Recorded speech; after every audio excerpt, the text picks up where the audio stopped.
Bonjour, bienvenue sur la chaîne Photophile. Bienvenue dans ce troisième cours consacré à DxO. On a vu dans le précédent donc le traitement des fichiers RAW. Ici, on va s'intéresser aux réglages locaux. Là, vous voyez que par défaut, toujours pareil, DxO a appliqué sa correction standard. Ici, j'ai l'image d'origine et l'image traitée par DxO.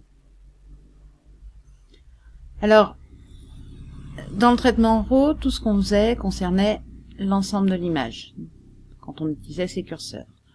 Mais on a la possibilité de travailler de manière locale dans l'image en utilisant réglages locaux. Donc il faut faire un clic sur le bouton pour l'activer. Votre curseur se transforme en un petit rond.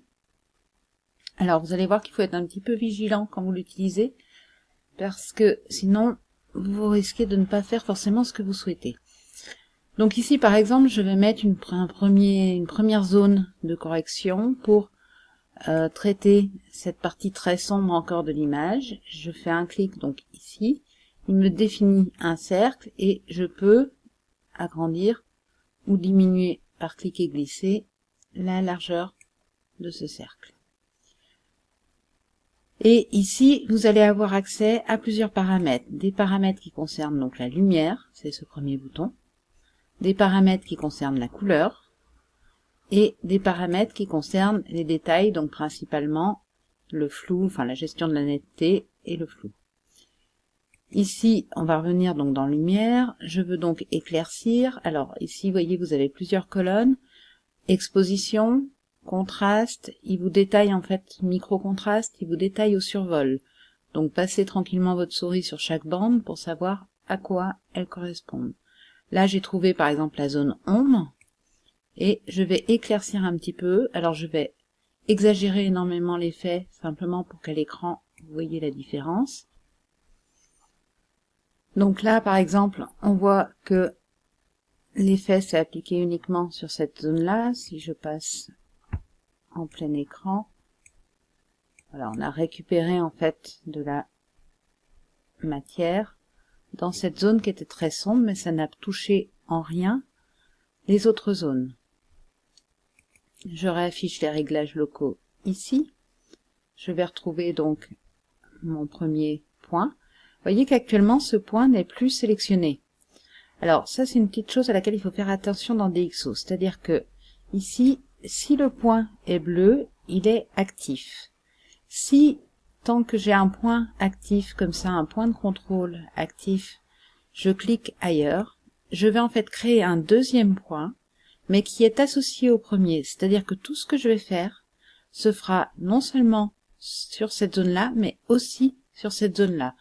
Pour bien voir, si on change par exemple la couleur, voilà. Là, vous voyez, je tire dans le violet, dans le bleu ici, et ça s'applique également ici. Ces deux points, en fait, sont sur le même masque, ils sont en liaison l'un avec l'autre.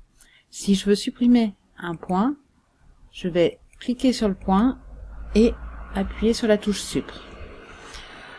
Alors pourquoi je dis ça? C'est important parce que si vous voulez par exemple faire une première correction qui touche les ombres et une deuxième qui, je vais remettre juste mon curseur à 0, une deuxième qui éclaircit inversement, assombrit inversement cette zone-là. Il faut surtout pas créer votre deuxième point de contrôle tant que celui-ci est actif, parce que sinon, encore une fois, vous n'aurez qu'une correction identique pour les deux points. Donc je désactive celui-ci en faisant un clic dessus, vous voyez, du coup il est grisé, et là je vais venir poser un nouveau point, même principe, et je vais régler ici mon diamètre. Ce point maintenant, parce que je l'ai créé alors que l'autre était désélectionné, il est sur un masque, en fait techniquement il est sur un masque séparé, ce qui veut dire que tout ce que je fais sur ce point-là n'aura pas d'impact sur cette zone-là. Donc là, inversement, on va, mettons, baisser les hautes lumières. Alors pareil, hein, j'exagère. L'exposition, voilà. Là, on va vraiment exagérer beaucoup. Donc chaque point, vous pouvez lui attribuer des paramètres. Encore une fois, dans la lumière, dans la couleur ou au niveau du flou. Vous pouvez sélectionner chaque point comme ça et le supprimer. Pensez bien simplement, encore une fois, à bien désélectionner un point avant d'en créer un nouveau, si vous ne souhaitez pas que les points soient reliés, enfin en liaison l'un avec l'autre. Si je prends un autre exemple, par exemple cette photo-là, alors ces réglages locaux sont intéressants à la fois pour travailler, comme là on a vu, éclaircir une zone donnée ou assombrir une zone donnée, mais ils peuvent aussi vous permettre de faire beaucoup d'effets de lumière, de couleurs assez facilement. C'est-à-dire que par exemple, si je mets un point ici, on va agrandir un petit peu, je peux donner une tonalité plus chaude à cette zone-là, par exemple comme ça, voilà. Pareil, je désélectionne mon point, je viens en mettre un ici plus large sur lequel je vais inversement donner une tonalité froide.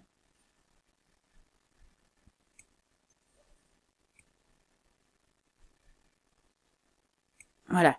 Du coup, vous pouvez créer en fait des effets un petit peu spéciaux sur vos images facilement et surtout visuellement. C'est un des gros avantages, c'est-à-dire que par rapport à un logiciel de traitement d'image où il aurait fallu sélectionner les zones, là, encore une fois, vous posez les points aux endroits où vous voulez appliquer une modification, ce qui vous permet en fait de faire ça assez rapidement et de manière assez efficace. Voilà. Donc il y a beaucoup d'applications évidemment à ces réglages locaux. Encore une fois, le principe à chaque fois il est le même. Vous posez le point, vous définissez l'impact qu'il aura en termes de diamètre en fait sur votre image. Vous définissez les modifications que vous souhaitez faire pour chaque point et soit vous créez d'autres points en désélectionnant le premier, soit vous associez deux points.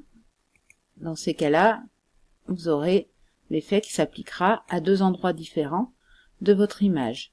Donc ça permet aussi de gérer par exemple le flou, de flouter certaines zones facilement sans utiliser encore une fois un logiciel de traitement d'image.